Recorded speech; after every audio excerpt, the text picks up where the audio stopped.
Hello বন্ধুরা, আমি দিয়া আবারও চলে এসেছি নতুন একটি ভিডিও নিয়ে। আজ আমি বানাবো আলু ফুলকপি দিয়ে কাটা মাছের ঝোল। তো আমি কিভাবে বানাই সেটাই তোমাদেরকে দেখাবো। তার জন্য ফুলকপি, আলু, টমেটো, পেঁয়াজ কেটে নিয়েছি। কড়াইয়ে সরিষার তেল দিয়ে মাছগুলোকে লাল লাল করে ভেজে তুলে নেব। তারপরে ফুলকপিগুলোকে, যেহেতু এখনকার ফুলকপি তো, তাই ফুলকপিগুলোকে একটু হালকা ভাপিয়ে নেবে, তাহলে ভাপালে গন্ধটা আর আসবে না। তারপর ফুলকপিগুলো ভাপিয়ে রেখে দিয়েছিলাম হালকা লবণ দিয়ে। সেই ফুলকপিগুলোকেই লাল লাল করে ভেজে তুলে নিয়েছি। তারপরে ওই তেলের মধ্যে আর কিছুটা তেল দিয়ে আলুগুলোকেও ভালো করে লাল লাল করে ভেজে তুলে নিতে হবে। আর হ্যাঁ, আলু ভাজার সময় সামান্য একটু লবণ দিয়েছিলাম, তাতে আলুগুলো খুব তাড়াতাড়ি ভাজা হয়ে যায় আর আলুর মধ্যে কিছুটা লবণ ঢোকে। আর ফুলকপি ভাপানোর সময় যেহেতু আমি লবণ দিয়েছিলাম, তাই আর ভাজার সময় লবণটা দিইনি। আর তারপরে ওই তেলের মধ্যে ফোড়নে দিয়েছিলাম গোটা জিরে, তেজপাতা, শুকনো লঙ্কা। তারপরে দিয়ে দিয়েছি কুচিয়ে রাখা পেঁয়াজগুলোকে দিয়ে ভালো মতো একটু ভেজে নিতে হবে।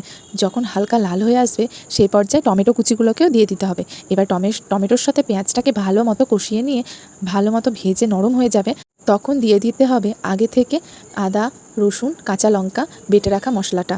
আমি কাঁচা লঙ্কা বেটে দিয়েছি, এখানে কোনো লঙ্কা গুঁড়ো আমি দিইনি, যেহেতু আমার ছেলে খাই বলে আমি কোনো লঙ্কা দিইনি। তোমরা চাইলে লঙ্কা গুঁড়ো দিতে পারো। তারপরে ওটা হালকা ভেজে আসলে গুঁড়ো মশলাগুলোকে অ্যাড করে দিবে, যেমন জিরে গুঁড়ো, লবণ, হলুদ।